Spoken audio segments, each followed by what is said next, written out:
All right. Welcome to Good Rookies Podcast. My name is Fahim.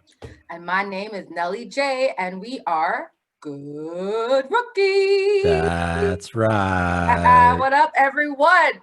Yo, Fahim, I'm pumped. You want to know why I'm pumped? Because this is episode number 10. Oh, snap. Oh, snap. Folks, 10 in the books. We are so excited, guys. Like, honestly, we're so blessed. We're so thankful for all the viewers and listeners, all the feedback. Much appreciated. Hashtag Good Tuesdays.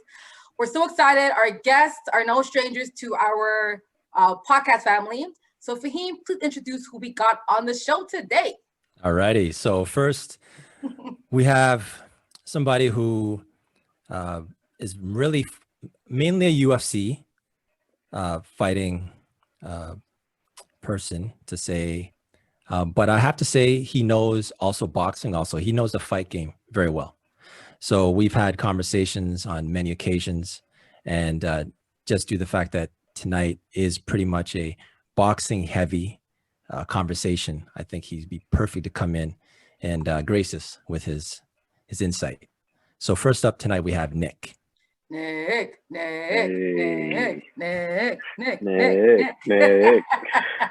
Thanks so much for having me. All right, Nick, just tell us a little bit about what you got going on. Right now I'm on vacation, so that's kind of nice.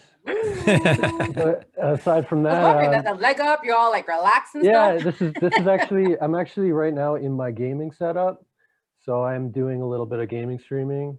Although recently I've been actually playing NBA 2K and I'm horrible at it, so I'm not streaming any of it just because I can't be bothered being embarrassed like that.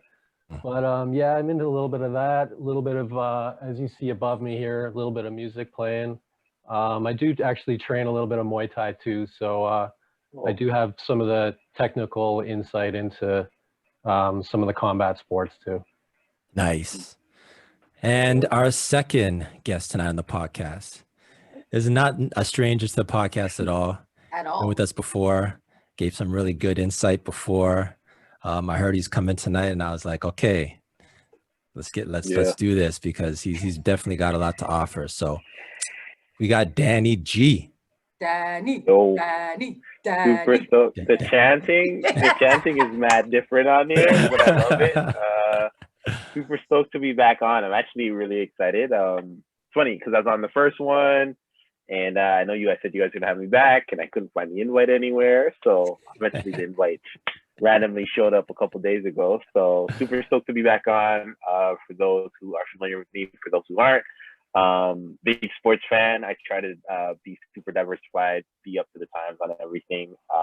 Mainly sport of choice is obviously basketball, but I'm pretty knowledgeable in all the other sports. Big Leaf fan. That's very, very interesting amongst my own social circle. Nelly can testify to that. But super stoked about their additions too. I just have to plug that in. They got a bunch of new players, so I'm stoked for whenever the season comes back around. Wayne Simmons, Joe Thornton, a bunch of guys, Jimmy VC. So I'm stoked, but glad to be on. Looking forward to all things boxing tonight. Nice. Awesome. So the intro question for y'all today was kind of a little bit different. I want you guys to tell us if you could have a COVID walk, okay? A COVID walk, like, we're gonna be COVID today, so have your mask on and you can bump into someone randomly on the street, like tomorrow, right? Who could you wish to bump into on the street tomorrow with your mask on and be like, hold up, is that so-and-so and why? Just out of curiosity, which person would you want to desperately see it during this time, during COVID, on the road, in Toronto, or wherever you are in Ontario? Who would you love to bump into? Alive or Alive, yeah, alive. Tomorrow. Alive? Tomorrow, yeah, tomorrow. It's a tough one.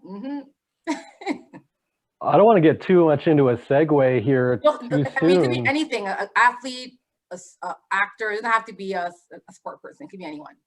Yeah, I think honestly, it's kind of, I don't want to get too much into maybe some of the things we might end up talking about, but that's fine. Meeting Mike Tyson would be pretty damn cool. Okay. He'd be dope. I think he'd be very funny to kind of just talk some shit to, kind of thing, Yeah, I have enough and stories. for sure. And he's one of those guys that you can ask, like, you can ask him about Napoleon and he'll talk for an hour. Mhm. You know, he just knows a lot about weird stuff that he doesn't get asked about too often. So I'd like to just ask that guy something about, like, you know, Genghis Khan and hear him talk for an hour. Cool. How about you, Danny? Who could you bump into tomorrow and be like, so happy to see? I'm disappointed that you guys are really boxing it into the live, because we all know if we could go on the death route, I definitely Oh know. yeah, Well, Kobe Nelly for knows who sure. I'd rock with. Of course, you pick But Kobe. Yeah. yeah, but if we're staying on the fight theme tonight, based on my guy Nick's answer, I would definitely say I would love to chop it up with John Jones. Such a interesting past, and now he's still really active on social. But I'm curious to what's going on in his mind these days as he trains to look to come back in the heavyweight sector. So yeah, that's definitely who I'd take, just to kind of pick his brain a little bit and see what he has cooking up for 2021. So that's my answer on that. Okay, cool answers, y'all. Cool answers, y'all. Nice. Fahim, take it away. All right. So it's going to be definitely, as Danny G was mentioning, it's going to be a boxing heavy episode today. But I just want to make sure, just if people maybe aren't or don't follow boxing, we may have like a lot of casual people who maybe just in passing might see a big fight and tune in. So I just want to make sure we get everyone on the same page in regards to the fight game right now.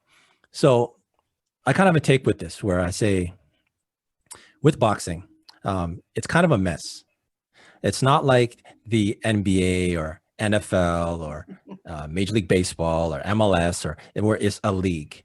So with boxing, what happens is you have many different sanctioned leagues. So you'll have like WBO, World Boxing Organization, WBA, World Boxing Association, WBC, World Boxing Championship, IBF, International Boxing. So you have these different sanction that acts as leagues.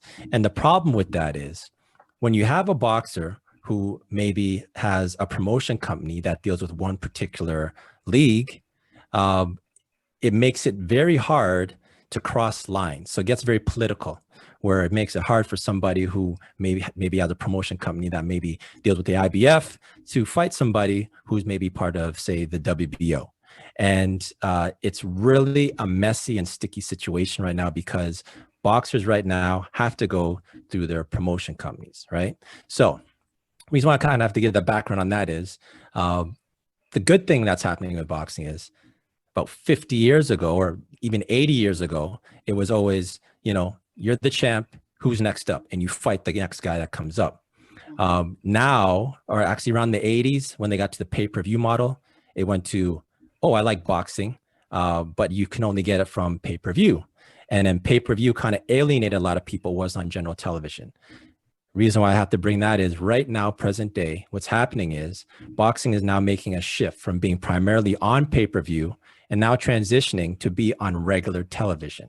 So you have promotion companies that may have exclusive deals with, say, for instance, Fox Sports. They'll have exclusive deal with a promotion company, or ESPN has one too with them. They have one with Top Rank. DAZN has one with a Matchroom. So you have different promotion companies that are actually having deals. Instead of going the pay-per-view route, they're going specifically to television, which makes it actually great now, because boxing right now, in regards to the talent that's in boxing, is really in a renaissance period right now. I think it's like there's really a lot of great boxers coming out, and I think it's a perfect time right now for us to have this discussion, due to the fact that these are boxers that are going to be a bit more readily available to people, where you can go on just regular TV and see these fights. So I think a lot of people, I think over the next few years, are going to be more engaged with what's happening with boxing, opposed to how it was maybe 20 years ago, where you just had to pay $100 for the pay-per-view and sit at home. Okay. Anything. I know I just dropped a lot right there. Sorry? Like pay $100 and stay at home. Right. So Nick, anything to what I say? I just threw out a lot there. I'm just throwing it out just because I want to make sure. Man. Yeah, that was a lot. I mean, where do I start with that? I mean, okay, so first you were talking about like the different organizations, right? and maybe the mess associated with that. Right. I mean, I think there's pros and cons to every model. I guess if you want to use like the most, probably I don't know if monopolistic is a word, but the most monopolistic, I just made up a word, example would be possibly the UFC in the MMA realm, where okay, of course you've got you know, Bellator as their primary competitor, but it's so much more dominant than the boxing organizations. So they've got their issues too. I mean, it's not like in the UFC the top contender always fights for the belt next. I mean, you're still at the whim of matchmakers. You're still at the whim of finding a city. You're still at the whim of COVID. I mean, there's still all these variables. And then the other issue too is like, what creates a scenario where the fighters get paid appropriately? And, you know, you could argue that the UFC's kind of put themselves in a position where they can really control what the fighters get paid. Whereas in boxing, I mean, sure, maybe the model isn't always as fan friendly because we don't always get to see the fights that we want when we want to see them. But at the same time, like the fighters are getting paid there. So they can kind of play against each other. It's almost like the fighters in a little bit more control of their situation. So I don't know that there really is a best model for that. It's more just like how do you prefer it? And then the other thing is too, is you were talking about the cable situation. I mean, I haven't had cable in 10 years now. So like, what are we talking about when we say cable? I mean, you still got to pay to play. I mean, if you're going to pay for cable, you're paying pay-per-view prices anyways, or you're going to be paying for multiple applications, whether it's DAZN or whatever, UFC Fight Pass, et cetera, et cetera. So, I mean, they've found their way. Sure, it's cable, but it's really just like, you're still, you know, at the end of the day, at the end of the month, you're still paying approximately the same prices. Yeah, about $100. Danny G. True. Yeah, no, I mean, Nick's a tough act to follow. I think I'm gonna probably gonna focus in more on, you know, the fact that you see a lot of these boxing events veering away from the pay-per-view model and tapping into, you know, a lot of these streaming options, whether it be DAZN or like you mentioned, a couple of the other platforms that are available. I see value in that from a standpoint of access, right? Like you could say to me, okay, well, pay-per-view is still there and people still have access. But like for me, it's a scenario where, hey, I could turn on my TV. Granted, you know, there's a couple loopholes here from the Canada side, but I'm sure from the American side, they could turn on their TV and tap into those fights whenever they're available. What I do like about Nick said is, you know, they're still making their money on the back end solely based on the fact that, you know, they send you a bill and you're paying for your cable package or whatnot. But I think that there is something to it from an access standpoint where, you know, me, if I'm a fan, you know, there's a higher percent chance that I'll be able to access a certain fight that I may have interest in, rather than having to kind of go through those various hurdles of like pay-per-view and like how that works, you know? So that's kind of my comment. I think Nick carried a lot of the first part, but I figured I'd capitalize on like the streaming and things like that. Yeah, and to add to both you guys, I think, you know, pay-per-view was good when you know, Earth was open, right? You know, you go to bars, because, you know, these bars, they will pay money for pay-per-view, right? No, for real, like they'll pay money and they'll have like, I remember like certain fights we on, like every like bar downtown is packed, like it's scheduled, you got to book a table. Yeah. So now with bars being closed, especially in Toronto and Peel region, like we're watching at home now. So are you going to spend $100 for one fight? And some fights, if you watch the fights this weekend, were really quick. Like one fight was very quick. Yeah. So, you know, so there's KO. So I'm paying $100 for a KO fight of like 2 minutes. Is that worth my money? Not really, right? You undercard, but some undercards are really boring to watch. So there's many factors in entertainment value, but I really think the boxing world, they should tap into these types of partnership with ESPN, because they're now asking for money. Like, you know, with the NBA is over now, there's more room for these sites to say, you know what, we can actually add more boxing matches and partner with these guys, because I think in the future, hopefully we'll see more matches. But also I think for boxers, you know, like Nick said, you know, in the back in the day, it was controlled by how many people back in the day. But now, like I'll say probably one of the most wealthiest athletes in the world is Mayweather, right? And he owns his own company and he makes money off his own fights. That's a good investment for him because when he fights, he makes money off of profits, marketing, and his winnings too. So, you know, I think for a boxer, there's many ways now to make money, not only by yourself, but also as a promotional company and also signing other boxers too. So I think Mayweather, I think he's winning in the boxing game, to be honest, when it comes to money, for sure. That guy is balling. I think one time he posted a picture of him like bathing in like money. Like it was crazy. Like this He's guy been awfully quiet though. He has been lately. He has been. All right.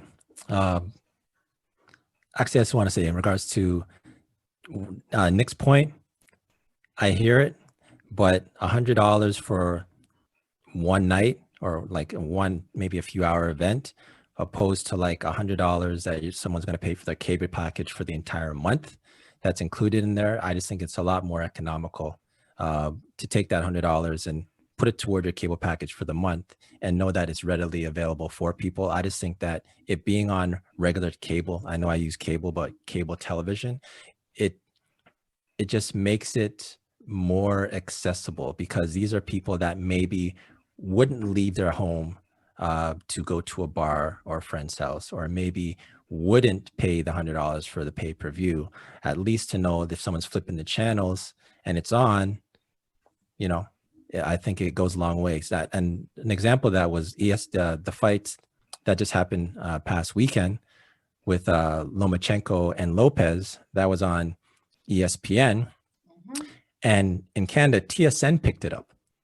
I can't remember the last time that I've seen a fight of this quality live on TSN. It's actually I had to double check because I was sending texts out, just reminding people, like casual friends, you know, hey, if you're around, like try and see if you can see this fight. And someone hit me back and said, yeah, it's on TSN. And I was like, instantly I was like, it might be a different fight you're talking about. So I changed it to TSN and it was there. And I was just like, wow. So, I mean, even things like that, it's going a long way.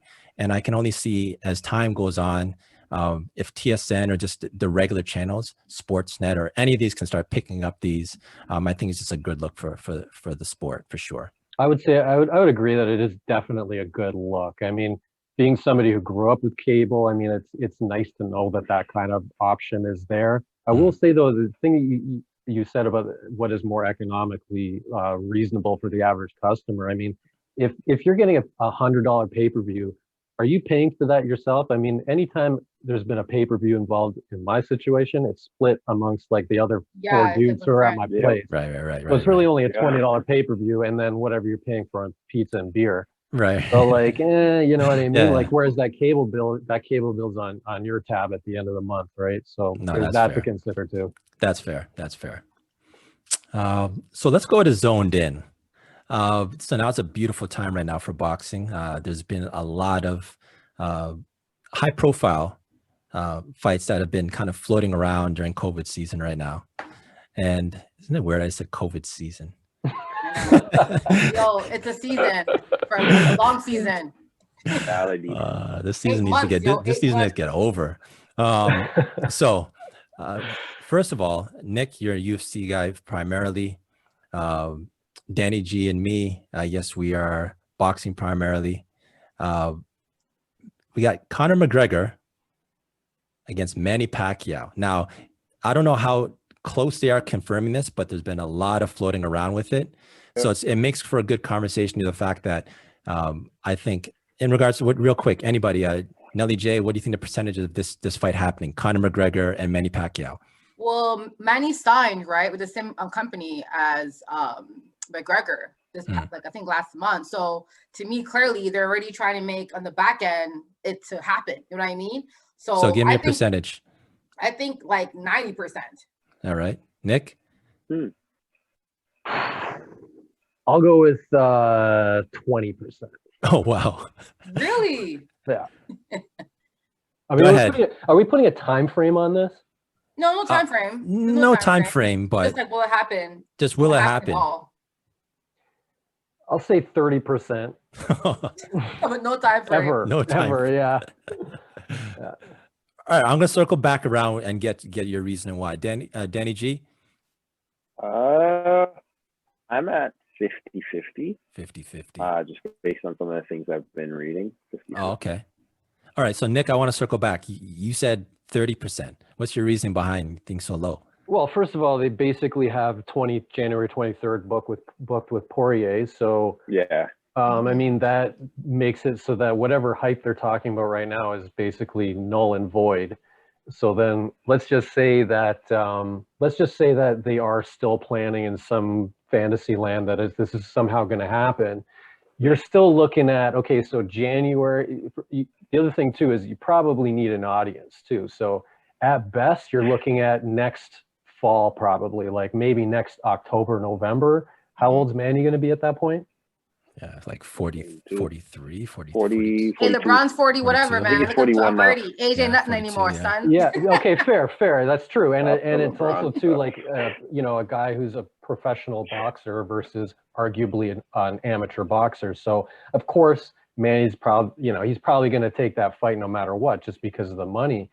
But I mean, the other aspect too is, I mean, all this stuff reeks of like a Floyd model of, you just put stuff out there and like see what the buzz is. You attach your promotional pieces to it, your promotional names to it. To me, it's just this whole thing of like almost using the media and the public to kind of gauge interest and to leverage against other things. I mean, is it a coincidence that McGregor's putting all this stuff out and then a week later he's got a fight basically signed with Poirier? I mean, while they were negotiating for it, I don't think it's a coincidence. I just see all these things as like smokescreens and ploys. Yeah, it's possible. Like if there's enough public interest, the same way as the Mayweather thing there was just enough public interest and demand that they were like, okay, let's just do this, and it was worth it. But like, I sort of see this as a similar scenario. If the public ends up sort of demanding it, which I think is less likely now because we already saw that experiment, and do we really need to see it again? I mean, yeah, I'd watch, but I just think it's a lower percentage. Yeah, everybody would watch, but of course, I just see it as a lower percentage than reality. Yeah. Danny G? Yeah, I mean, the interesting thing about Nick's comment is I didn't look at it like that from a scheduling standpoint. For me, I was a victim of the hype beast, reading a lot of different articles. I saw that Pacquiao came out on social and he's like, yeah, I'm ready to fight. Or like, obviously it wasn't in reference to Conor, but he was just feeling a little bit spicy again. So I found that very interesting. And then again, I saw Conor is going to be fighting Poirier in January, right? So it's like, when is there actually a runway for them to do promotion and to build in all these things that we normally see around fights? Can we hold out till next fall? It seems like Nick's got the schedule and I don't, but I don't know what that's going to look like either, right? Because again, you got to factor in age, and I heard some LeBron references in there, but this is a basketball podcast. But like, I mean, I don't know what that will look like. I would love to see it. I was talking with a friend offline. I told him, I think there is value in that fight there. How much value, I don't know, but I'm definitely interested in seeing it. So that's kind of my take on that. Listen, man, I don't know why y'all hating. This fight's gonna happen, okay? Because there's money behind it. Think about, guys, this will generate so much money. People are broke. People are broke from COVID, right? Any investor will want to invest in something. Will invest in something like this. Like Manny Pacquiao, probably one of the most like biggest boxer right now in the world, right? And then you have McGregor. Chat, right? Like chatting. He's entertaining. This guy's a trash talker. He'll be like so funny to watch. The pre like setups, like it will definitely be a show. It'll be a ploy, yes. It will be very fake, but we're all gonna sit back, have our popcorn, and enjoy the show. Like there's money behind it. People will watch it. People, people that are marketing behind it, promoters, they're all gonna be behind it. So if there's money behind this fight, there will be a fight. It might not happen like right away, but I think it's going to happen because Manny and McGregor wants it to happen. So they're both on the same page. I think right now they're trying to create, I guess, like, you know, like in like a soap opera, you know, you have a little intro. So it's kind of a little intro of the drama right now. Like, oh, Manny, I can fight you. Oh yeah, well, I want to fight too. And I think right now it's all chat back and forth to lead up to a story of, hey, how about we get you guys fighting next year or whatever year it is. But to me, it's going to happen, and we're all going to watch the fight as well. Fahim, your thoughts, bro? Will there be a fight or not? Do you think there'll be a fight? I honestly, so I was like more on the 60-70. I'm excited to think that we possibly can get, I was excited to think that we can get Manny Pacquiao to fight, right? Once I heard who he was fighting, then I lost all interest. I'm not a fan of the cross fighting situation. I'm not a fan of what happened with Floyd and Conor McGregor. I'm not a fan of UFC and boxers. I'm just not a fan of it. I think it kind of tarnishes the credibility of the sport. I don't see how, because remember, Manny Pacquiao has belts. There's a lot of guys coming up under Manny Pacquiao who would love for the opportunity, such as like Danny Garcia or Errol Spence. Errol Spence Jr. already got a belt, but there's people who haven't had an opportunity to even fight for a belt, right? And to think that just because he's a celebrity, he can leapfrog over these people comes back to some of the problems I initially mentioned that I don't like in regard to boxing, in regards to the politics involved. So if it does happen, will I watch it? Sure, I'll watch it. Will I be happy about it? Of course not. I don't realistically, if we talk top 10 even in that weight class, the welterweights, Conor McGregor is not in the top 10. Of course not. In that weight class. So And, what like, business does he have him. of fighting Manny beat him Pacquiao? Pretty badly. Like, the fight will be over because Manny's way better. Manny's skill sets is just too much for McGregor. But I think right now, I'm not sure how the ratings are for boxing. I'm not sure how they do when it comes to viewership or fan base. The numbers I'm not aware of. But if boxing feels like, hey, if we can bring people that are UFC fans into the boxing world with this fight, and maybe we can adopt some fans, because remember, UFC is huge. Like, that fan base is massive. So if we can get even 1% of that fan base to come over to boxing and maybe like our sport, why not, right? I think in a business sense, it makes sense. If we're looking to expand and try to get more fans into your sport, why not do it? Nick, do you see it as she made a good point in regards to UFC fans possibly wanting to or have an opportunity to get UFC fans to follow boxing more. You follow both somewhat. Yeah, I mean, I think there's already a crossover. I mean, I hear agree. that, and I think that there might be some truth to it. But I mean, I can only speak anecdotally, and all the fight fans that I know follow. Certainly, I would say most people I know are more on the MMA side. But anytime there's like big fights happening in boxing, they're on that too. You know, so I mean, I'm in a group chat with some of the people that I've trained with over the years, and like we were going off on the Loma Lopez fight. So like, you know, I mean, again, it's anecdotal, and you know, I can't speak to maybe the casual UFC pay-per-view buyer, but like I would say that there's enough crossover that I'm not sure that that would be a primary reason why they would do it. But yeah, I mean, it's going to factor into their business. I'm sure that they would look at that and look at those numbers and try to determine like how many people they're really bringing over. Any anything from you on this one? I'm gonna hang tight. I think we chopped it up pretty good on that, to be honest with you. Okay. So let's go to our second zoned in with this. We have another fight of two very prominent people in the sport, past legends. First, we have Iron Mike Tyson versus Roy Jones Jr. Now, that one's first of all, that's 100%. That's happening. So we don't have to worry about that. That's not Is it November? Like, what's the date again? November It's 28th? the 28th, November 28th. 28th. Okay. So that one's Got in that the, in the Rolodex, man. you're right. So Huge. go around real quick in regards to this one. Any predictions, thoughts? Okay, I'll go first because you guys are more. I'll go quick. So this is hard for me because I'm huge fans of Mike Tyson and Roy Jones.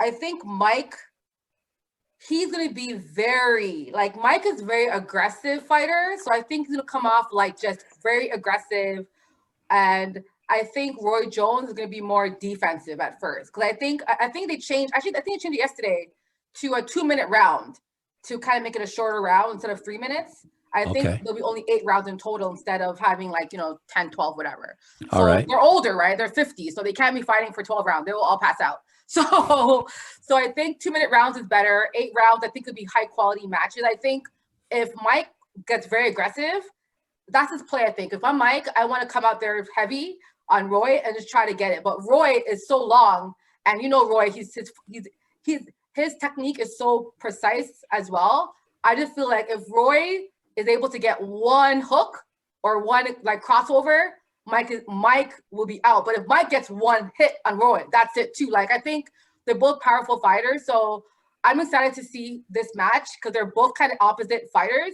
For me, in terms of who's gonna win, I think it's gonna be Roy. I think it'll be Roy Jones Jr. To be honest, I don't know why, but I feel like he's gonna take the match because I think he'll probably will be quicker around the ring. I think he's gonna tire Mike out because he'd be so much more aggressive, and I think by the later rounds, Roy's gonna make his move. So that's just my prediction. But yeah, as a casual fan, go ahead.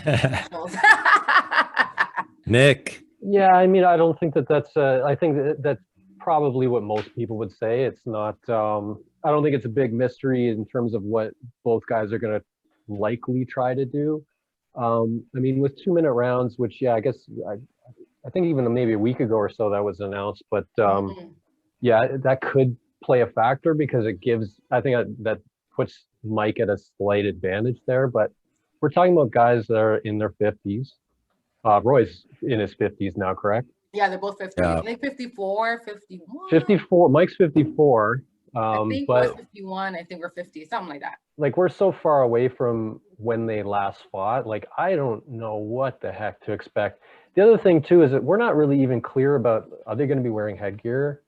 How Why? Because they're old men? Is that why you're saying that? Yeah, I don't think that's ever been established. No. I don't think that we're established on that. I think they No. should because Well, yeah, I mean, they're powerful. If you watch his Instagram, I was like, damn, Mike. Ugh. yeah, I mean, so we start getting into discussions about okay, none of us here are doctors, so is this, when you say it's 100% going to happen just because they got a date, I'm like, I don't know, this is 100% going to happen because what happens if a commission steps in and they're like, I mean, did you see that interview with Mike? What was it? I guess a few days ago, and he said he was tired, but I mean that's a little suspicious to me. He was nodding off basically, and yeah, I guess a 54-year-old man past 10 p.m. is going to start nodding off, but I don't know, man. I could definitely see a commission stepping in on this one. Maybe there's too much money involved that they won't, but I'm not going to put it at 100% personally. I put it at 90 to 95% just because the ball's rolling as much as it is. But in saying that, in terms of prediction, honestly, I have no idea. If I were to guess, I would probably go along with what Nelly said, that it's going to be Mike coming out hard, Roy kind of pedaling and working angles and circling and sticking the jab out there before Mike gets a little bit tired, and then it'll be sort of a decision Roy. But yeah, I mean, this is just so far from them fighting, from their fighting careers, that I don't really know how it's going to look. But sorry, didn't Roy fight 2 years ago? No, I don't think so. I'd have to check up on The that. last fight I saw was 2016, what 2000? Don't he fought 2000s? Yeah, and definitely not 15 years ago for sure, like Mike. Yeah. But yeah, it's been a while. Okay, cool. Been a while. How about you, Danny G? Who do you predict is going to win this fight? Well, first off, super hyped for the fight. I think it's pretty cool. I know these guys are both over the hill, but I think there's some nostalgia there. That's cool. You know, I don't know if there's any gamers listening, but it takes me back to my fight night days, right? Yes. So you're just kind of making those super matchups, right? Like real ones know about fight night. Fight night was a greght. I've got it right there. It's sitting, you it's got sitting it. on my It's shelf like, right here. I'm put it next anyways. That's why Literally you're a right real here, one. it's sitting on my shelf. That's why you're a real one. Fight night is big time. But yeah, to focus back in, believe it or not, I kind of have my focus on Tyson, solely based on the fact, maybe it's fool's gold, but like the clips that I'm seeing, you know, granted he's training, he looks really good.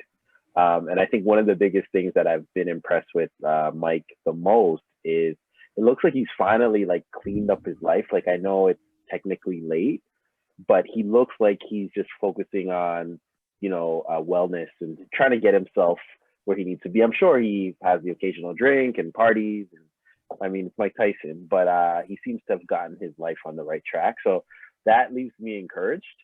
Does that mean it's a win? I don't know. But if I had to go in and pick a guy, I'd probably go with Tyson. And then also too, Jones Jr., he seems like he's looking for a payday.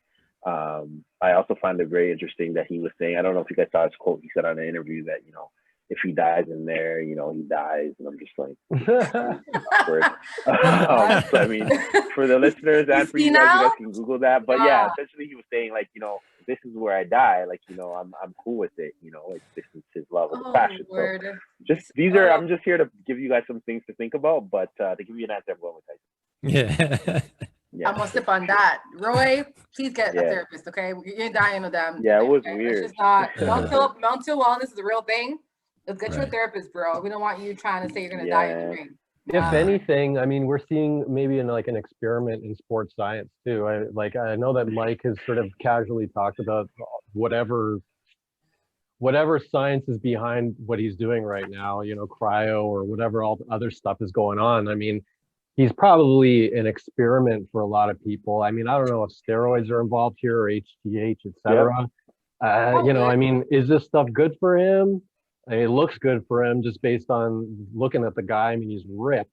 But like, if I'm 54 years old and I'm working as hard as he is, I don't think I'm going to look like that. Like, you know, I kind of wondered about just some of the stuff that's going on behind the scenes. That, you know, I hope that it's all above board and it's not going to hurt these guys. Yeah. So since we're talking about Mike Tyson and what he's doing right now, so he's a heavy he smokes. Not right now, he said. Whoa. Okay. Yeah, he doesn't smoke anymore. So he stopped smoking while he's training. That's what he said. That's what he said. So, that's what he said. So he smokes weed, and he's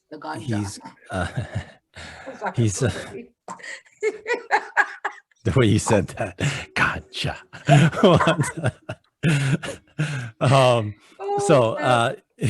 And also for not just for medicinal, but also for business also. So he's got his like business, like his life is in check right now. You know what I'm saying? Yeah, for sure. So I just want to set that aside because I want to mention, so we're talking about Tyson and Jones Jr. If we wheel back the hands of time here and go back to when they're actually boxing, comfortably, Roy Jones was a middleweight, fought majority of his career as a middleweight. Right. Mike Tyson fought as a heavyweight. In boxing, weight classes are ranged around eight pounds. So each 8 pounds, it gradually goes up to each weight class, right? So back in the day, if there was kind of rumblings of, oh, it would be cool to see these guys fight, but it was never realistic because Roy Jones, it's either Tyson has to lose weight and come down, or Roy Jones has to gain weight and come up. But didn't Roy Jones fight heavyweight once? Did he not fight? Later in his career, yes, but his natural fight weight is a middleweight, right? Okay. Tyson wasn't a big heavyweight, for instance. So like I think it's 220. 220. Yeah, 220. So he would have fought even after he rehydrated after the weigh-in, he'd probably be around, 225, 230 maybe, so he wasn't a huge heavyweight. But so now here we are, present day, where they're probably both out of shape Heavyweights? and in the heavyweight division, right? So Tyson, I see the clips, looks so impressive, right? But it's different. Yeah. It's kind of like someone shooting threes in an empty gym. J. You Cole. know? J. Cole. You know, like you shoot threes in an empty gym. There's no pressure. You know, you get that right release on it. You know, but then you do it in front of 20,000 people with someone in your face, and it's a different shot, right? So Roy Jones was clearly the better technical boxer. Tyson had more power. I'm just thinking at this age, I just see Tyson throwing a hard shot and Roy Jones just not being able to recover at his age. Yeah. But we have to keep in mind, I'll look this up because this is coming right now, but George Foreman, he was once the oldest heavyweight champion. 48. Anyone know the age? I think 48, if I'm not mistaken. 48. Okay, I'd have to look it up. No, that's what I'm just gonna do Honestly, right now. See. I so wish George Foreman fought Mike Tyson. That would have been like that was one match that I wish but I think Mike was in jail, right? Something like that, so you couldn't fight him. But that would have been amazing if back in the day that fight happened. Because I think the thing with Mike is that Mike never really fought I think something I read about how Mike didn't really fight any big huge names compared to other fighters, and that's why he's always never considered one of the best, because who he fought against versus other fighters were as higher ranked, right? So, but if that would have happened, that would have been huge, man. Foreman and Mike. Oh yeah, that would have been big. So I just checked here. We got Foreman at 45. 45. So I mean, we're still talking, about an 8-year difference.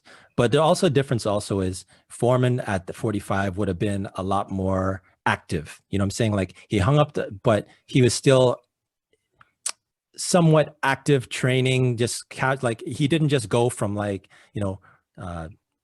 smoking weed to saying, okay, you know what, I want to fight 8 rounds. You know what I'm saying? Like he actually took it seriously. Yeah, he was slinging grills. Yeah, right. Hey, there are many players who smoke weed in NFL and NBA, eh? So don't think weed's gonna make you not play or perform well. Oh no, I'm not. Yeah, definitely. Many people do that because you know what? A lot of athletes prefer weed versus painkillers, right? Right. And I agree 100%. Instead of taking those addictive drugs.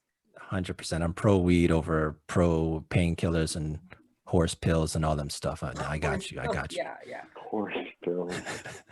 Yeah. Hey, it's real. It's true though. It's true. All right. So once again, Nelly J, who you got is winning? You got Roy Jones. Roy Jones Jr. Nick.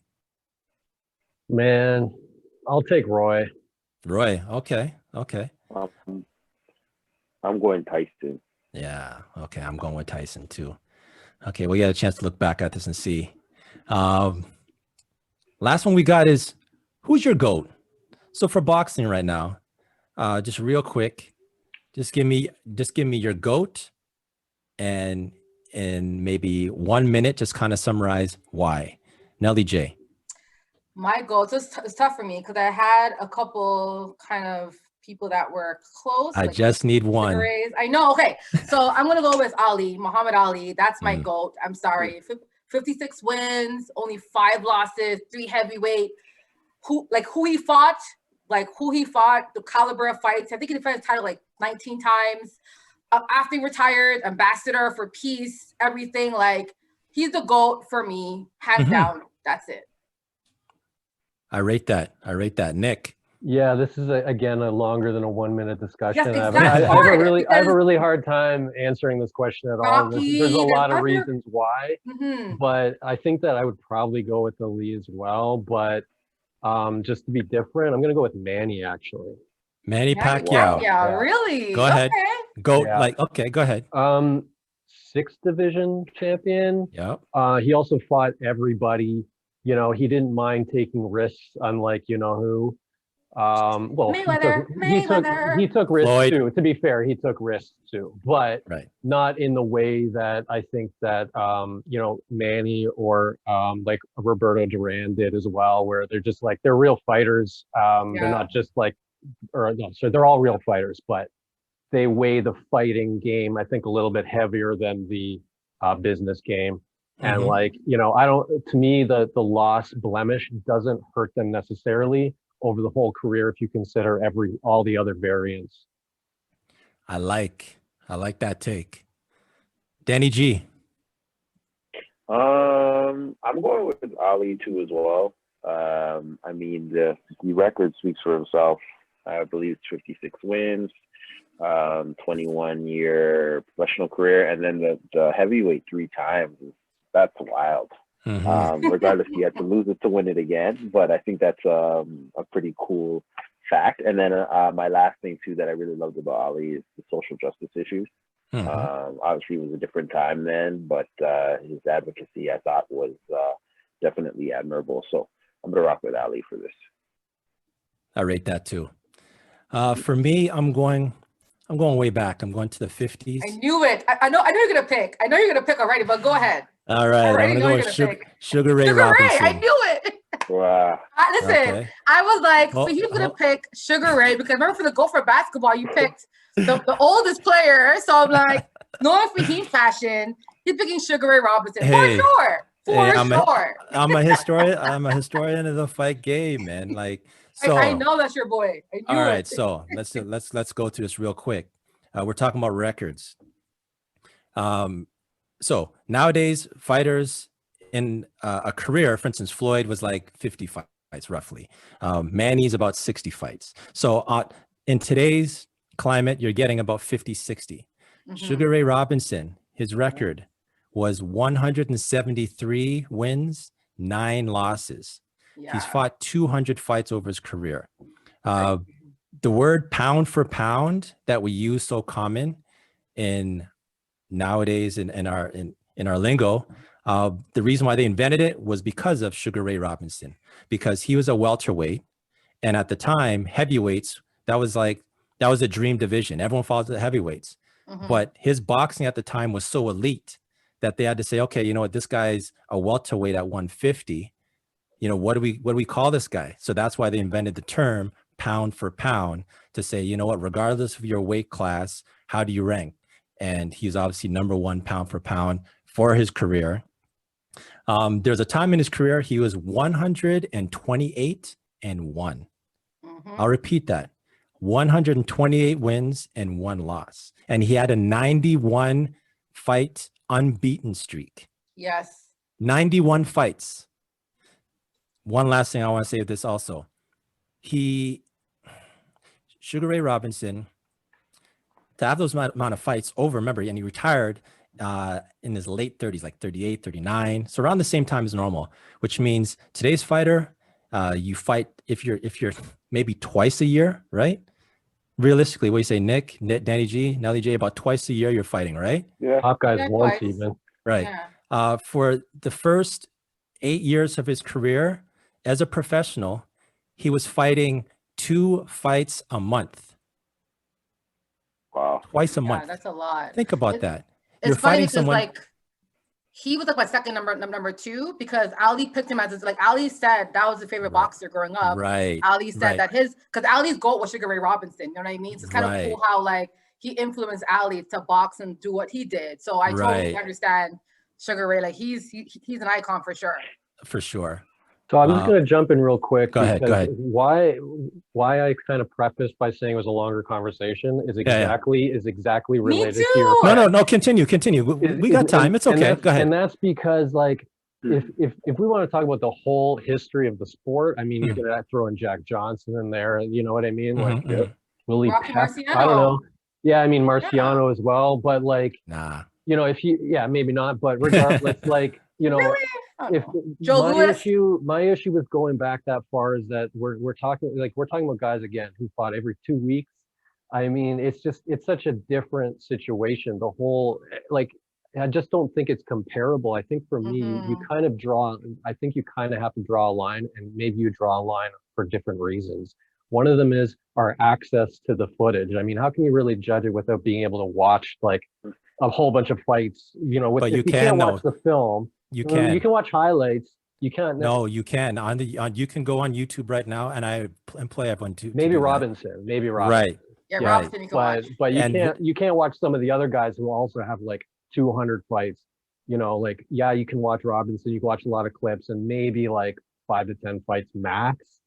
But, like, you're saying like, but is he fighting like people that are like, you know, 19 and have no record? You know what I mean? That's Like, part of it. That's quality definitely of part of fight it. is also so let something me you answer have that to actually. also- That comes from a time when you were fighting, like your boxer, and your matchmaker was like, okay, there's this guy in like Tennessee. Tennessee, you know what I'm Mhm. saying, who's made his way through the ranks. They make the match, you go and you fight at a neutral ground. Yeah. So Mhm. if there's one thing about his see how you mentioned about Manny Pacquiao's resume, I totally agree. You know, if you look through, there's nothing to doubt in regards to Sugar Ray Robinson's resume. Like he, I want to. So this is not something to brag about because it's actually sad, but it goes to show his greatness. At 150 pounds, that's just an average man welterweight. This man went, he was supposed to fight, the next person up, he's supposed to fight him. He had a dream that he had killed the man in the ring with an uppercut. He went to the commissioner and asked them to stop the fight. They had to bring in a priest and a minister to talk to him to say, you know what, it's just a dream, it's not real, etc. Mhm. They continued on with the fight. The next week, in the 8th round, he hit him with a shot in the 8th round, and the power of it killed the man in the ring. Wow. Like, now the good thing about that, that's rather unfortunate. The good thing is though, the person he fought was the winning earnings from that was supposed to go to his buying his mother a house. So Sugar Ray Robinson took his winnings for the next 4 fights. Because remember, it's not like Floyd where you fight and you can retire. Yeah. He fought out of necessity. So Yeah. his next 4 or 5 fights, he gave the money to that boxer's family to build the house, etc. So you know, but I mean, like, this guy, he had boxing skill, he had power, he was like the ultimate complete boxer. If you're to piece together, he's the one. Go ahead, Nick. I think you want to say something. Well, I mean, we should probably move on, but there's definitely, I think, a lot more to this conversation that in terms of like comparing the eras and that sort of thing. I think it's really difficult, but for me, it one of the main things that I'm going to consider when I'm going to consider a greatest is what their skills look like to me in the ring as well. And like, if I can't go back and really kind of watch a whole bunch of their fights or analyze, to me, like, okay, maybe we can include Robinson just because of, you know, there is a lot more footage there. But unless I'm watching the films of some of the older guys, I sort of don't feel qualified to be able to answer it in the same way that I can, like maybe watching, you know, Sugar Ray Leonard. Mm. Yeah. Okay. I'm sorry. Ali. Lots of different metrics. Ali. Kumbaya. Go for me. All your answers I like though. I like that. I agree. Muhammad Ali, Manny Pacquiao. I would choose Manny Pacquiao's resume over Floyd Mayweather. He's my top 5, Manny, for sure. Yeah. He's my top 5. Is everyone here? Anyone have Floyd Mayweather, who one would consider the GOAT? And if you're a casual, have him in your top 5. Anybody? He's on Oh, my top 5 for sure. Absolutely. Mayweather, Top he's 3 my top probably. 5. Really? I have Mike Tyson before May, to be honest. Same. I have Mike. Energy? I have Sugar Ray. Yeah. No. No. Yeah. I get it. I give him top 10 for sure. He's top 10. Oh, for sure. Yeah, but top 5, I don't know, man. For sure. I don't know. He was upset about that. I think May was like, he should be the greatest, and he put a whole thing as to why he should be the greatest. But I just feel like, you know, Mayweather, it's much. I think he picks and chooses who he wants to fight, and I just wish he fought like the best fighters that were out there and not fight who he thinks he can beat. You know what I mean? Right. That's what I'm like. And even Manny Pacquiao's fight, like Manny had an injured shoulder. Like I feel like fight him when he's not injured. Like Floyd. They're like, always I don't dealing know. with stuff, though. They're always dealing with stuff. No, I mean, know, but I'm just saying though, like I feel like I don't know. my opinion is just that even that fight, I was like, if Manny fought him again, I think he would win. To be honest, I think he would beat him in a second chance fight against maybe. I don't. Yeah, I think he You would. know? It's a bad style for Manny. It's just Right. it's not a good style for Manny. I think it would end up the exact same way. Well, yeah, because Floyd you is know, just Floyd's mastered. very defensive, right? He just plays Yeah. defense the entire time, and then he tires you out, and then he just makes his move. I get that, but He's I think mastered Manny a would probably certain adjust style. for that. No, No, like no. same result. Same result, exact same result. And I have Manny higher, but Yeah. it's just a bad matchup. I mean, Floyd has just mastered a very specific thing, you know, Yeah. and it's like he's figured out how to maximize your winning potential within the physical boundaries of the ring and with the rules and with that rule set. And if another guy comes along and kind of can harness that and put it into his own way, he'll probably do the same thing. I mean, he just doesn't get hit. You know, it's the No, he least doesn't. it's the least Yeah. entertaining boxing, except unless like certain coaches will like they love watching Floyd, but like the majority of us, you know, we just don't like watching it because it's not a boxing match. It's just like an avoidance match with like a little bit of enough just to get some points. Right. And that's great. I mean, you're getting wins, but like, you know, I mean, it doesn't help his GOAT argument for sure, which I know that's what he cares about, I think, more than probably anything else. Yeah. Yeah. All right. So let's go to For the Culture. Oh, sure. So guys, this is for the culture. You know, we want to keep it nice and tight, but this kind of going to kind of build on what we discussed in Zoned In, Zoned Out. So we want to kind of highlight something that Mike Tyson has been working on tirelessly, and I want to know if you guys even think it will happen. It's called League of Legends, and I think his vision is to have all these old players who kind of don't get signed anymore for basketball, tennis, and other sports, and they have their own league where, you know, all the grandpas can play. I'm sorry, but that's real. Where, you know, so where the older guys can play sports and, you know, be able to compete. Because, you know, as an athlete, right, you kind of, you know, prepare to be an athlete like all your life. And what he was saying is hard to kind of turn that off. Like imagine, you know, from when you're a kid, you want to be a boxer, you box until you get 35, 38, you retire, but then what do you do, right? And mental health, people do get depressed because they're not fighting anymore, they're not playing basketball anymore. So he wanted to create a space where athletes can kind of still harness, can still train and still perform, but in a league that will kind of highlight that, yeah, we're older, but we're still got a lot of skills, and we're also very competitive. So what's your thoughts on that? Fahim, I know you kind of wanted to, you know, bring this up today. What's your thoughts on this league? Do you think it's actually going to happen ever? Because I think it just started up, but like, do you think it's actually realistic for him to get this done? And do you think there's ROI in this entire adventure for him? Yes, I do think it's going to happen. This fight that we were mentioning, Tyson Roy Jones Jr., it's actually the promotion company behind it is League of Legends.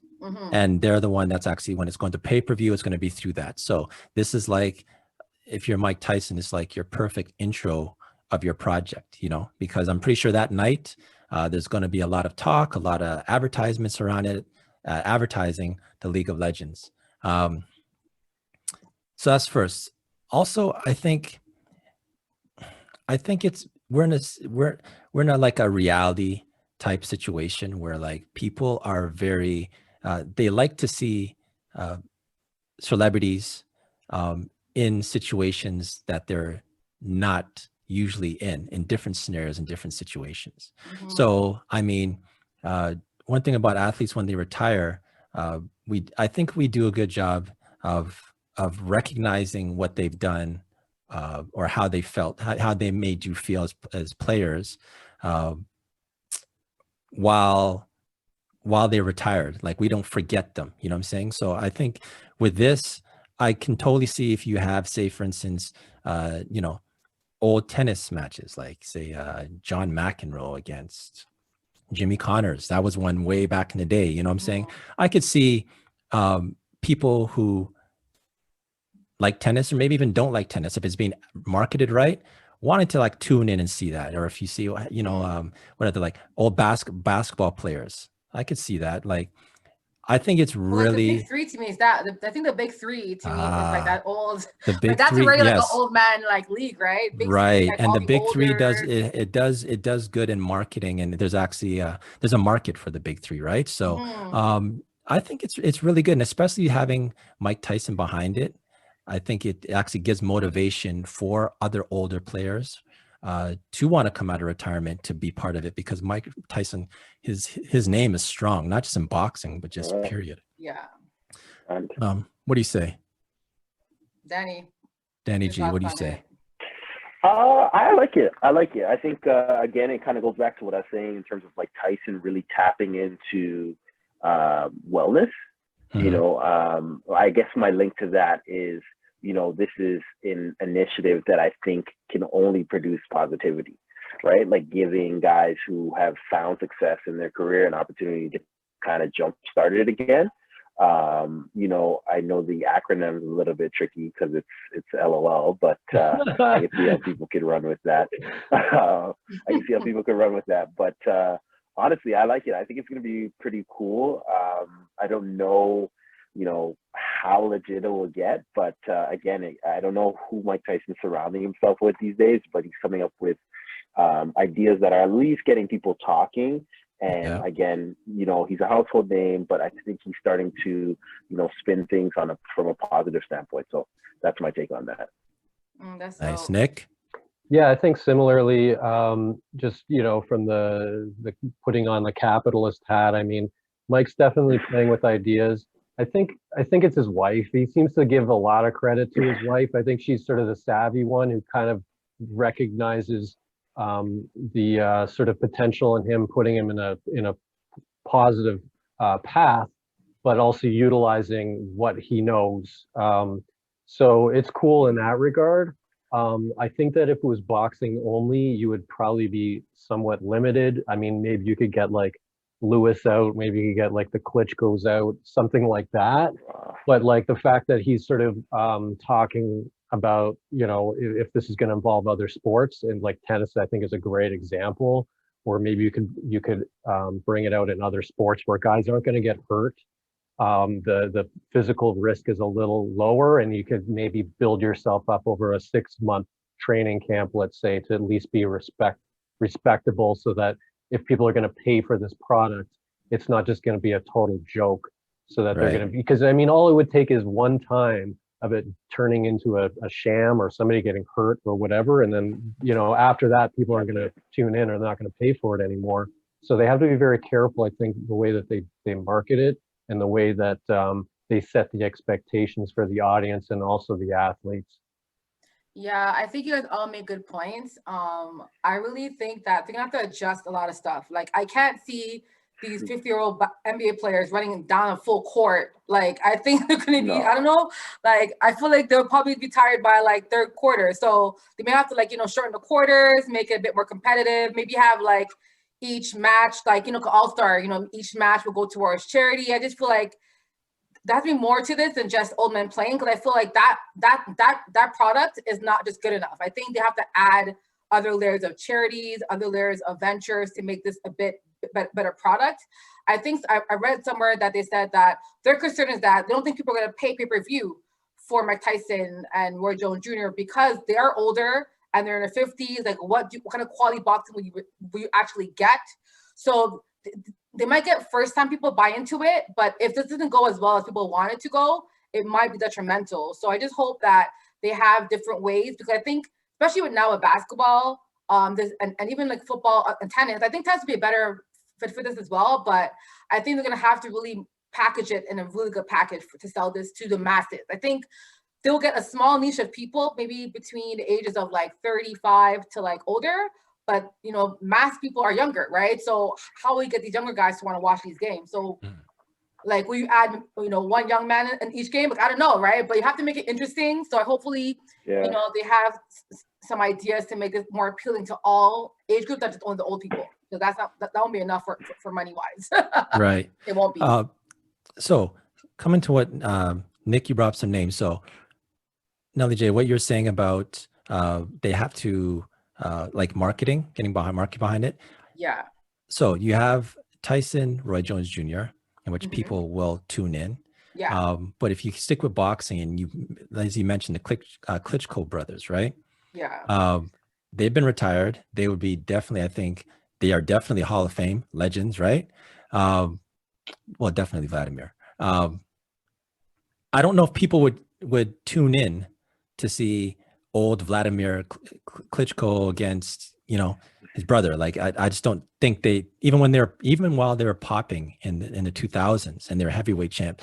No, I have a feeling that's a time when people kind of tuned out. That's like of the heavyweight division. Wouldn't you agree? Like people I really think I would have to look at metrics for that. I mean, certainly in the Western Hemisphere, maybe. right. So I don't know. Like, I mean, Russia's a big place. No, you I know? get it. So But- like, I don't want to discount whatever audience was being drawn in Eastern Europe. And I know that was kind of like the Eastern European era of boxing. And like, Right. it wasn't, marketed to the USA and Canada from our perspective. So I can't really judge that. But Well, I mean, I think that certainly in any boxing circles that I'm aware of, the Klitschko name's huge, and like they right now, I mean, if you rematch Joshua with Vladimir right now, pulling Vladimir out of retirement, I mean, that fight would be huge. You could fill at Wembley again, no problem with that fight right now. Right. So like, as a League of Legends thing, okay, well, maybe not, but I mean, I think the names are big enough that like, I don't know if we really want to get that specific, but in terms of the tennis thing's great. I mean, I'd love to see Sampras Agassi. That would be really Yeah, cool. me too. Oh, yeah. That'd be great. Right. I mean, that's like our Yeah. generation, like when we were Right. kids, right? Like that was that matchup. I would love to see that personally. I know that kind of takes away from the question, but that's So what I would want to see. Do you think that the League of Legends could do well without having North America? I don't No. think so. I think No. North America has to embrace this in order for us to. Mhm. Yeah, but I mean, you don't put the Klitschko's in no American names, like Right. you mix it up, right? Right. That's fair. Yeah, but I mean, I think it's great because I think it'll give these athletes a good outlet. I think sometimes these guys, retiring could be very boring. Especially still want a platform remember, too. Yeah, plus like, the average athlete retires at what age? Like 39, 40? Like they retire at a pretty young age compared to other professions. So they have half their life to live and they're just home, doing broadcasting and they're just like, damn it, I want to play, like they're not, Yeah. But they've carried forward with probably a lot of these injuries also. Yes, like of this is their course. time of their life where they're probably recovering from all the work they've done in their early 20s, 30s, and late 30s, right? Yeah. So, but yeah, shout out to Mike Tyson with the League of Legends. I think it's a great idea. Yeah, man. Danny I G. think it's cool. No, I completely love what he's doing. I think it can work, and to kind of echo what Nelly was saying, like you got to give these guys a platform. For whatever reason, the more they age, the more they still crave, the attention, or even if it's a 30 to 90-second clip on social, they love that, right? Like I think the other day I bumped into Latrell Sprewell's Instagram account, and I'm just like, this guy is like dying for relevancy capacity, right? So that kind of goes back to, when you look at what Tyson's doing, it's like, just give them something to do, Right. and see where it goes. So Yeah. that's my take. Nice. All right. So last one. Let's go to That's Absurd. Absurd. Fahim, what was absurd this week, bro? What was man. absurd? So I'll let you expand on it, but it goes like this. There's a promotional poster for the Denver Nuggets talking about the legends of Denver basketball. And they had 5 players. They had Alex English, they had Nick Van Exel, they had Mutombo. Dikembe Mutombo, they had Chauncey Billups, and I'm missing a 5th. You got Joker and Joker. Jokic, yes. Jokic, yeah. So that's 5. They did not include in that top 5, Carmelo Anthony. Absurd. Absurdity, I think. Nick, I will go to you first before Natalie. I'll let you finish with this. Nick, what do you think about that? Yeah, I mean, I don't want to be like a conspiracy theorist, but it does seem absurd. You know, it does kind of seem passive aggressive. I was gonna say like, are there any current players there? Because then you could at least excuse it with like, okay, well they're all retired, but obviously Right. Oh, Joker's on it. That's why Exactly. Joker's So playing. there is one current player. So then it does kind of, I mean, the only thing I would question is maybe their rationale, and I'm just playing devil's advocate here. Mhm. Maybe their rationale was like, okay, a product like he's still playing, he's not our property right now. So maybe, you know, you don't really want to put him in a Denver jersey on a promotional thing. That's the only, just to maybe give them some leeway on it, but otherwise it's hard not to look passive aggressive there. They had to have been aware of it when they were putting it out there. So I mean, you got to go with absurd on that one, and you got to assume that it was a shot at him. Yeah. Danny G. Yeah, like this is a very interesting topic. Just being a marketing guy, that's my line of work. I find it fascinating that this probably went through a variety of different channels before it got to social platforms, and I think this was intentional. I think it was a slight, and I think Melo should have been on there. You know, when you think of the Nuggets, I think a lot of people think of Melo, and a lot of our memories are short-sighted, to believe it or not, especially this generation. And you know, you think of Carmelo Anthony when you think of Denver Nuggets. So no disrespect to the guys that were on there, but I do feel this was intentional. I do think a lot of different people were able to kind of create a touch point on it before it got to us. And I don't know what their thought process was with it. I don't know if they're hating because he had such a great year in Portland, but yeah, it didn't fly with me at all. And I'm not even a big Melo guy, but you got to put some respect on his name. So that's where I'm at with that. No doubt. Nelly J. Yeah, and I mean, just to kind of add to what Fahim said, so it actually asks a question: who is your favorite Nugget of all time, right? And the fact that you don't have Melo, like, first of all, Joker's still playing, so I don't think he should be on the poster, to be honest. Like, I feel like it should have been about, you know, all the previous players that came through Nuggets and no longer plays there.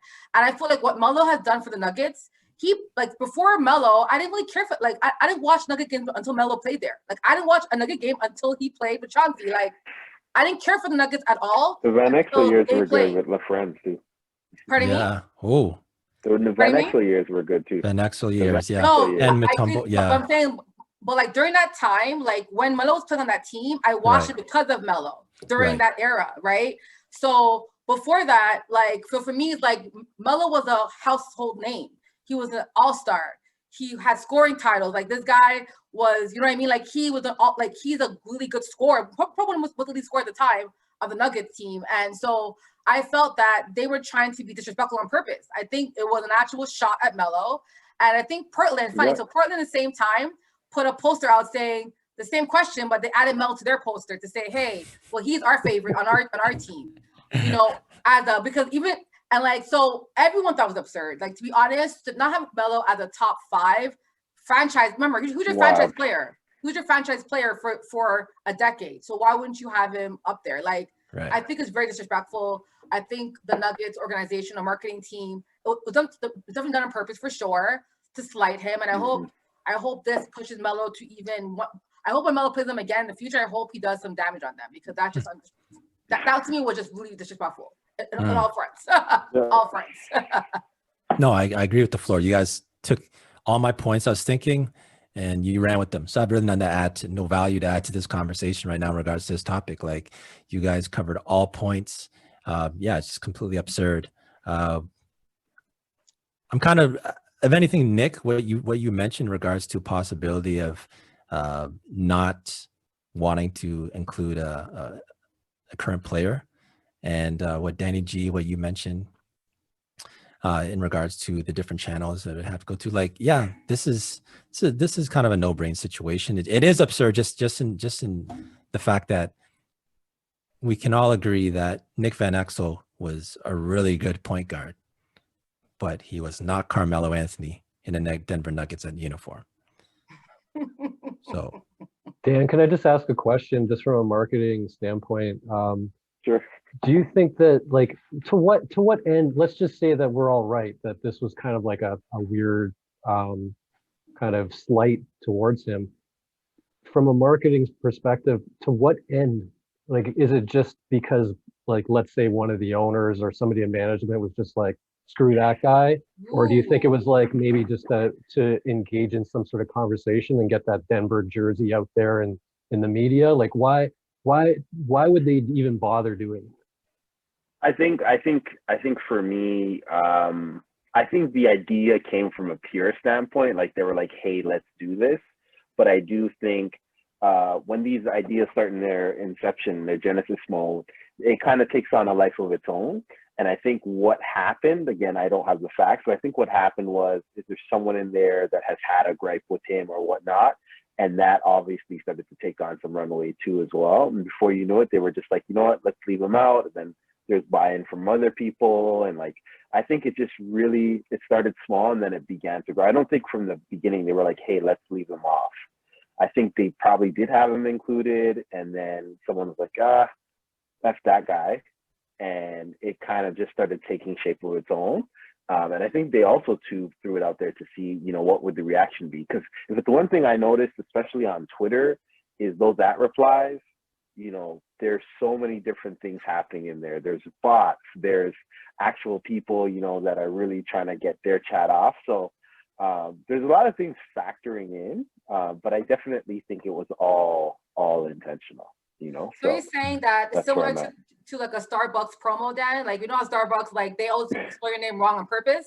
Or saying that Denver Nuggets knew that they were going to do this to generate like traction on like the retweets in their marketing? Clickbait. So yeah, like my answer, you know, Nick, that's a great question. My answer is tricky because I do think they probably had him in it, but I also think they wanted to take him out of it, you know, like, and that's kind of the narrative that went with it, based on gripes within the organization. And like, you know, maybe they weren't excited about the shine that he had with Portland, or like, granted, there was a New York chapter in between there. So there's a lot of different things. It's really difficult to answer, but that's kind of my perspective on it. Okay. Well, let's throw this episode in the books. Number 10. Number 10.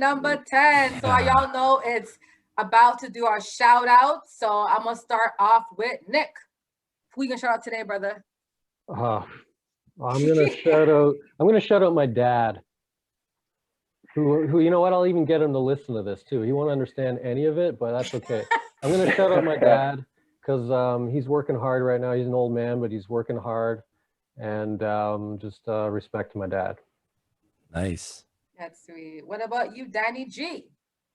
No direct shout outs, but I know that I am going to take flack in the Bring It On fantasy group when they do hear this and they hear my Leafs slug at the beginning, as well as a variety of other things that I say, because I tend to be the guy that really moves the needle in the group. So I'm looking forward to just the feedback from there. But shout out to them, man. That's probably one of my favorite WhatsApp groups, and I'm not a WhatsApp group guy, but I figured I'd give them their shout out, and they'll listen to this for sure. So I will say that group is probably one of our top supporters. They listen to all our episodes. They're always giving feedback. Sure. So shout out to our fantasy basketball group for sure. And Dan actually won last year, so yeah. He won and I year. won again this year. They're gonna hate me even more for saying I won again this year in the COVID season, because they're gonna say it's an illegitimate ring, and it is. But I mean, that's for another day. So that's where I'm at with that. So my shout out is to a special young Canadian NFL player that has been, I think he's the fifth, had the fifth most touchdowns. He had 6 touchdowns in the first 6 games. He tied with 5 other like Hall of Famer, like Randy Moss. The man's name is Chase Claypool. If you don't know who he is, he's a Steeler Nation. Steeler, right? Yeah. Steeler fan from Notre Dame, but he grew up in BC. I think he had a poll, and he said the poll voted him as the Mapletron, you know, Megatron, Mapletron. But then his teammates laughed at him. They're like, bro, they call you Mapletron, bro. So get a new name. But no, big up Chase Claypool. Honestly, as a football fan and a Canadian, seeing someone, you know, doing what he's doing right now, like the last couple of weeks, 4 touchdowns this week, like 2, like this guy is going off. So big up Chase. big up. I hope you have a long career, and hopefully we can do it's only on you 1 week when you do more. So yeah. Oh, nice. All right, I'm gonna keep this quick. First, I want to shout out Nick's dad. You made it to the episode. We salute you and thank you very Thanks much for for making listening it to through. our- Your son, he did himself proud tonight. Next, I want to shout out my boy Shane Barswell. Ooh, Shay. He's a listener, always hitting me up. Want to hit up Chris Pullman also. Someone always texting, give me his 2 cents. And lastly, Mike from TP. He knows who he is. He's somebody also hitting me up. So I just want to give out some personal people that after episode drops, you just keep Okay. texting me right after. You know what I'm saying? Shout out to you guys. Appreciate you. Episode Appreciate 10 in y'all. the books. Good Tuesdays. You know Good what to do, guys. Tuesdays. You know Check where to us out, find us. subscribe, tell a friend to tell a friend to tell a friend to tell a friend. All right. That's right. Good Tuesdays. And we out. Peace. Peace.